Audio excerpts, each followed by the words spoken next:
Assalamualaikum warahmatullahi wabarakatuh. Nama saya Abila Firly. Saya akan menjelaskan tentang landasan historis pendidikan.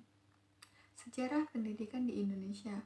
Pendidikan di Indonesia telah ada sejak tahun 1901. Saat itu Belanda mendirikan sekolah-sekolah di Indonesia untuk kalangan pribumi.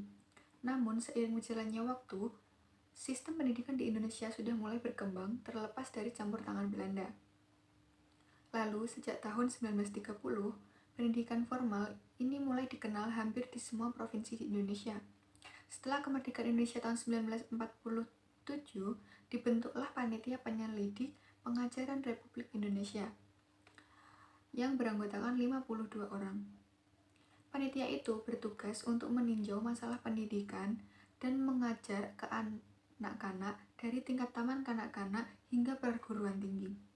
Selain itu, hal lain yang juga menjadi perhatian panitia ini adalah terkait rencana pelajaran, organisasi, pemeliharaan isi pendidikan, dan pengajaran.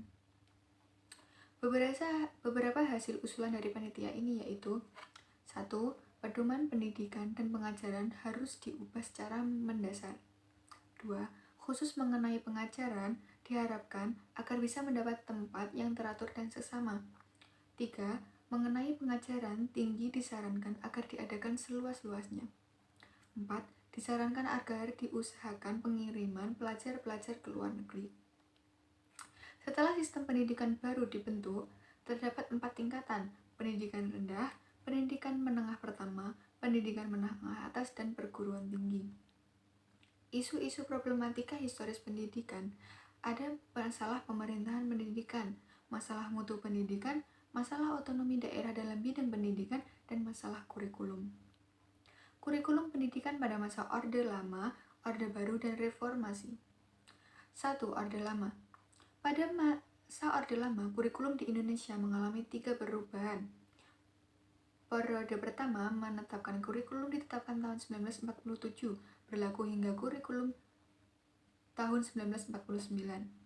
Periode kedua diterapkan pada 1952 hingga 1960, sedangkan periode ketiga kurikulum ditetapkan pada 1960 hingga 1964. Pada masa Orde Lama, kurikulum bertujuan untuk menetapkan karakter kebangsaan yang disertai dengan tujuan politik, penguatan ideologi kekuasaan Soekarno. Orde Baru. Untuk masa Orde Baru, tujuan kurikulum adalah untuk memperkuat ideologi Pancasila dan pembangunan negara. Pada masa ini, telah terjadi 4 kali penggantian kebijakan kurikulum. Sedangkan pada masa reformasi, setelah kurikulum masa Orde Baru berakhir, di masa reformasi telah terjadi pergantian kurikulum sebanyak 3 kali juga, yaitu pada 2004, 2006, dan 2013. Bagi anak-anak yang berusia 3 tahun, mereka sudah dapat memasuki taman kanak-kanak. Meskipun pendidikan ini tidak wajib bagi warga negara, tetapi tujuan pokoknya adalah untuk mempersiapkan anak didik masuk sekolah dasar.